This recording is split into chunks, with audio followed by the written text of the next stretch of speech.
In this video, I just want to revisit those lingering questions that we posed throughout the previous modules to kind of help you launch into your introductory chemistry course with some questions in mind. We're going to reflect on these a little bit as they're questions that in some cases don't really have clear answers or are areas of active study still. And so while these will be guiding questions in your future introductory and organic chemistry courses, they're also questions that practicing chemists think about on a regular basis in some cases.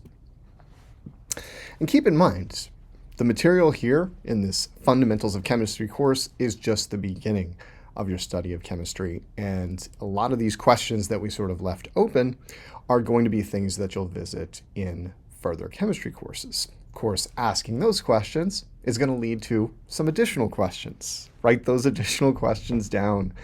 And if you're interested in the answers to those questions, ask your professors, do some exploration. At the bottom of this slide, I've listed some resources for exploring chemistry in more detail. Khan Academy, OpenStax, these are well-known resources. LibreText, another fantastic resource. The periodic table of videos is both educational and tons of fun, with a video for almost every element on the periodic table at this point. PhET simulations are interactives that help you explore how chemical variables are related to each other, how chemicals behave at the submicroscopic level, various things like this, and the Concord Consortium resources have a similar vibe. In this Fundamentals of Chemistry course, there were 6 modules, and 5 of those modules included lingering questions at the end of each video. I'm not going to go through the lingering questions in detail. You can refer to the slides for all of those questions in one place.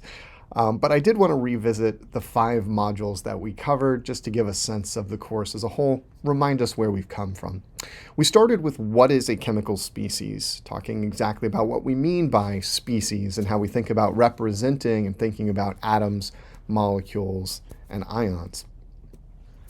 We then moved into representing amounts of substances, talking about things like the mole and Avogadro's number, molar mass, how we count molecules in a context when there are an almost uncountably huge number of molecules in any macroscopic sample.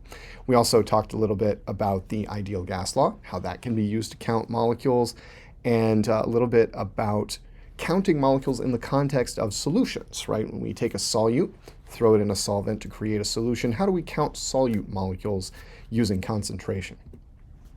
We talked about describing chemical and physical changes in Module 4, representing chemical equations, representing physical change, and a lot of the lingering questions here were about why chemical reactions happen, something you'll get into in your introductory chemistry courses in much greater detail. Then we moved into energy and chemistry, talking about some of the fundamentals of energy and how they relate to chemical processes and chemical substances. And again here, the why was often left open. Laws of thermodynamics beyond the first law we didn't talk about at all. And again, these are things that you'll see in more advanced chemistry courses. And then finally, we talked about representing molecular structures using the formalism of Lewis structures. And we looked at formal charges, multiple bonds, bonding and non-bonding electrons, and a lot of those foundations of drawing and interpreting Lewis structures. But we did leave a lot still open. There are cases, for example, where a given molecule cannot be represented by one and only one Lewis structure, but requires multiple Lewis structures for its description. How does that work?